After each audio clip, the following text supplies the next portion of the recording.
Bom, pessoal, boa tarde a todos, espero que vocês estejam bem.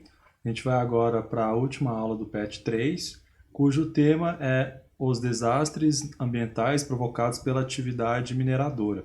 Então a gente percebe que no PET aqui de Minas Gerais está sendo recorrente essas questões devido aos desastres ambientais que ocorreram nos últimos 5 anos. Se eu não me engano, o primeiro foi em 2015, lá em Mariana, e em 2019 teve o rompimento da barragem de Brumadinho, que matou muitas pessoas.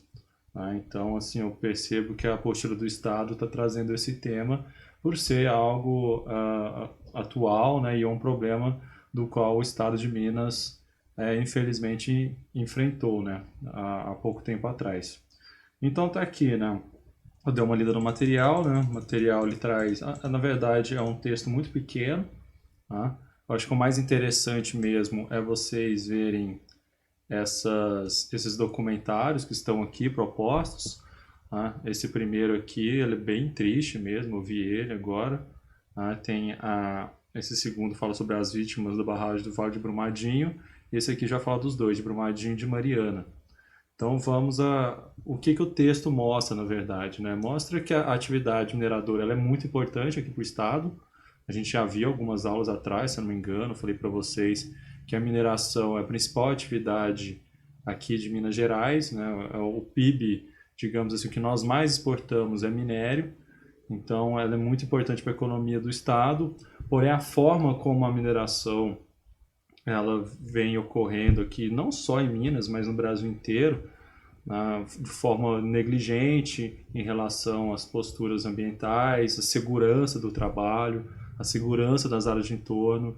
Né? Isso ficou bem evidente com os dois piores desastres ambientais que já ocorreram no Brasil, e ocorreram justamente por causa da atividade mineradora. Né? Então, esse processo de escavação das barragens, de contenção dos rejeitos da mineração, justamente foi nesse processo que é o rompimento. Então, o que seria, na verdade, essas barragens de contenção? Seria o seguinte: quando a atividade mineradora, você tem que perfurar, né, a rocha para conseguir chegar no minério. Então, há vários dejeitos que saem desse processo. Então, desses dejeitos tem água, tem rochas, tem outros tipos de minerais não utilizados que vão justamente para essas barragens. Tá? Principalmente os rejeitos líquidos. Né? Então, há todo o monitoramento dessa barragem para ver como é que está a capacidade, como é que está o fluxo, né? Então, enfim, então obviamente ocorreu uma negligência da empresa, né? Tanto da Samarco como a outra empresa que atuava em Brumadinho, mas todas são subsidiárias da Vale, e ocorreu o desastre, né? Os dois desastres que afetaram aí milhares de famílias, na verdade. A gente for pensar principalmente o caso do Brumadinho, né?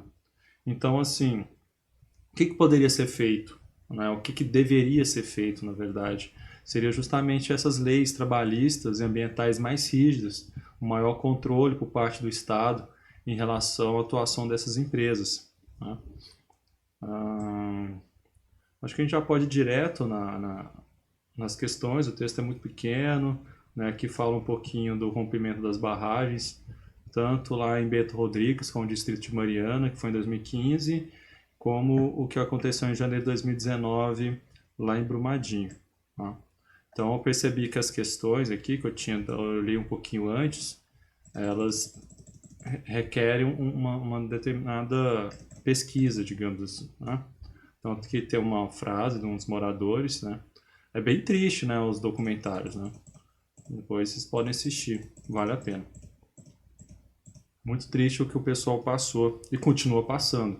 Tá? Quais ações podem ser tomadas para garantir uma melhor segurança às populações que vivem no entorno das mineradoras? É justamente uma legislação mais eficaz, né, um trabalho de prevenção e de segurança por parte da empresa. Então a empresa ela tem que fazer essa parte da segurança, o Estado ele tem que propor leis para serem aprovadas e o Estado tem que fiscalizar essas empresas. Tá? Essa é a principal questão. 2. É muito importante a fiscalização em áreas de exploração mineral, que eu acabei de falar, principalmente por parte do Estado. Na sua opinião, quais ações foram negligenciadas na fiscalização da barragem de Fundão, na unidade Germana e Mariana, operada pela Samarco?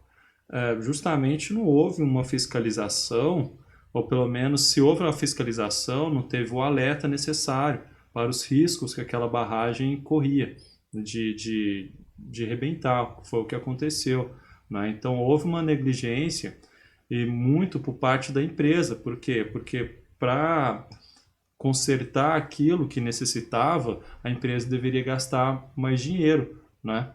Então, provavelmente deveria ter construído outra barragem também, o que demanda mais, digamos, mais gastos e prejudicaria o lucro. Então, a questão da priorização do lucro de forma, digamos assim, extremamente, vamos colocar assim, irresponsável por parte da empresa, foi um dos problemas, mas que houve negligência do Estado na fiscalização, houve com certeza, tá? Então, assim, quais foram...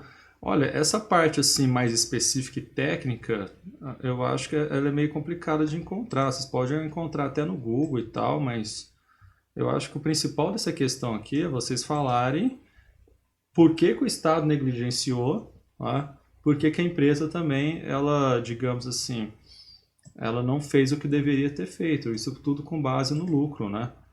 Aí você fala assim, mas qual que é o problema do Estado? O Estado estava preocupado com lucro, o Estado, digamos assim, ele, ele não fez a parte dele por causa de interesses ligados à política, ligados digamos assim, ao lucro que aquela empresa dá para o município, digamos assim, os impostos que a empresa paga. Então, às vezes, o Estado ele faz, digamos, uma vista grossa. Isso eu quero dizer, tá? 3. O impacto socioambiental provocado pelo rompimento da barragem de Brumadinho provocou inúmeras perdas de vida humanas, ou vidas humanas deveria ser, e a destruição da fauna e flora da região. Comente sobre a atual situação das pessoas afetadas pelo desastre.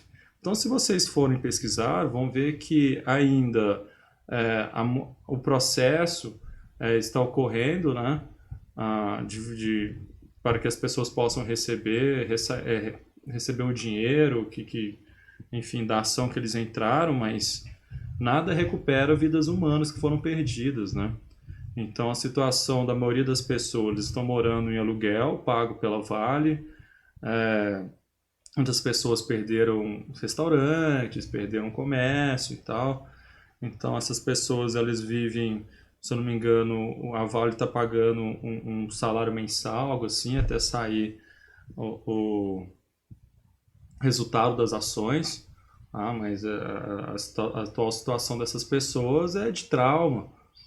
Se vocês forem ver no documentário, vão perceber que muitos estão recebendo tratamento psicológico e tudo mais. Então a situação é traumática, é uma situação triste, eles tiveram que sair de onde eles viviam.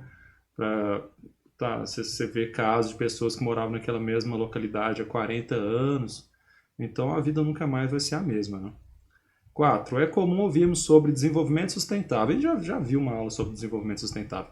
A expressão faz parte do cotidiano nas análises geográficas do meio ambiente. O que significa a expressão, em destaque, e qual a importância das ações que promovem uma relação equilibrada entre o homem e o meio para a sociedade moderna. Então, quando a gente fala em desenvolvimento sustentável, a gente está pensando no desenvolvimento para as gerações futuras. É um desenvolvimento do qual nós utilizamos recursos renováveis, e que elas podem... ela não vai prejudicar o meio ambiente, o meio social e por aí vai. E é muito importante justamente para o equilíbrio ambiental, para as gerações futuras novamente. Então, assim, eu acho que o próprio significado de desenvolvimento sustentável ele já explica qual que é a sua importância para a sociedade e para o meio ambiente. 5. A mineração é considerada como atividade potencialmente poluidora do meio ambiente. Observe a imagem e responda as questões. Nossa, eu queria saber aonde que é isso aqui. Não lembro se isso aqui é em... Não, isso aqui não é no Pará, não. Acho que aqui é em Minas mesmo. Então você vê que vai formando um buraco aqui, né? Eles vão retirando as rochas, a lama, o solo, né? Às vezes tem um lençol freático, eles têm que desviar esse lençol, né? Então, assim, a atividade mineradora, ela pode, digamos, prejudicar o meio ambiente de diversas formas. Através da poluição justamente dos lençóis freáticos, a poluição do solo, por causa do material que se usa para ter essa atividade. A queima de mercúrio é muito utilizado, o uso do mercúrio, que é altamente poluente, para a separação de determinados minérios. Né? Então está aqui, letra A, cite as principais formas de poluição do meio ambiente decorrentes da atividade de extração mineral. Então é isso que eu estou falando. Poluição do solo, poluição dos lençóis freáticos, de rios, né? Dependendo de como aquele material não utilizado é descartado. Ocorre a queima do mercúrio para trabalhar certos minerais, que pode provocar então a poluição do ar também. Então é uma atividade bastante poluidora. B. Faça uma análise e cite ações necessárias para a recuperação das áreas degradadas. Então, para a recuperação dessas áreas é necessário cuidar das nascentes, dos córregos e rios que podem ser afetados com a atividade mineradora. Então, como é que ele vai preservar essas nascentes? Através da proteção da APP, né, que é a vegetação que fica no entorno ali, chamada de mata ciliar, que protege essas nascentes. Então, o processo de reflorestamento é bem-vindo para recuperar essas áreas degradadas, né?